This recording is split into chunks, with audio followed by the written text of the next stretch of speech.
We do it. We have a compost turner. We have windrows that are 100 to 200 tons, depending after we've combined them.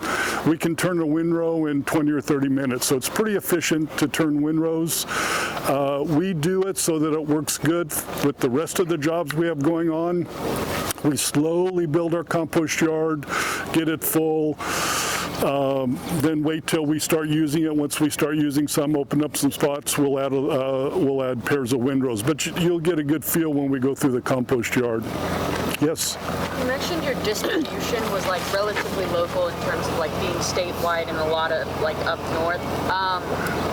What barriers do you face in that? Because I know the places we've gone to today, a lot have been saying that they do out-of-state shipments for a lot of things, especially summer crops.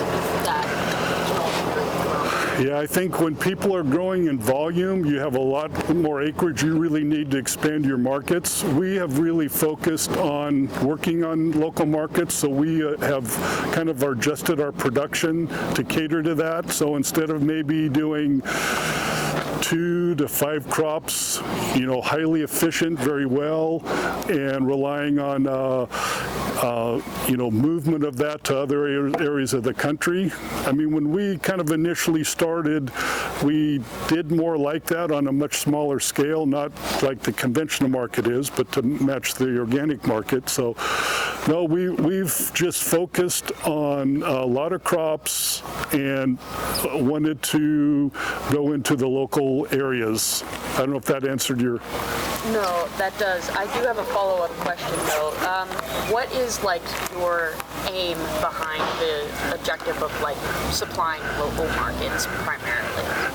Well, everybody, kind of gravitates to a niche, something that they like. I would think one thing that probably shifted us to doing that in the early 90s when we worked through a smaller scale organic shipping company.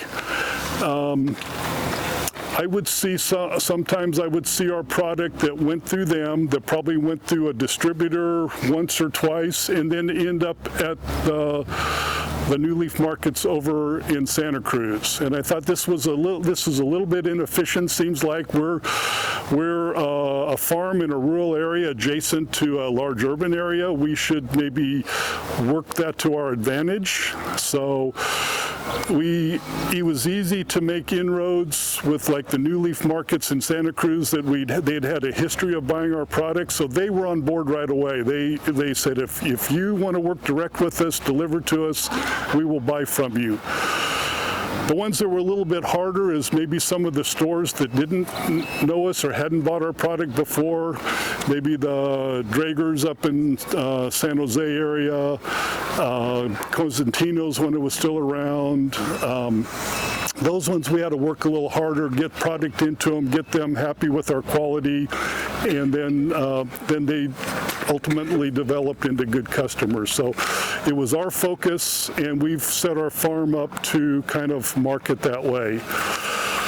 So we do a lot of crops. Maybe we don't do them all as efficient as somebody that's doing just 2 or 3 crops, but we get quite a bit more value out of the product by taking it closer to the customer. Yes? So I know you do a lot of farmers markets. I'm wondering what happens with like the extra produce that you can't sell. Do you do any kind of donations to like food banks or mutual aid groups?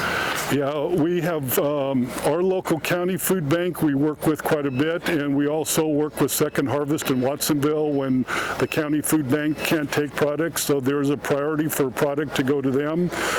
If it's something that isn't a level of quality that we can send to the food banks, then we have our composting facility that it goes to. Everybody, we can get a lot more questions in, but if you're done eating, maybe it's good. That's a good idea, because good to move. A lot to short. If you have, let's put our trash, our plates in aluminum foil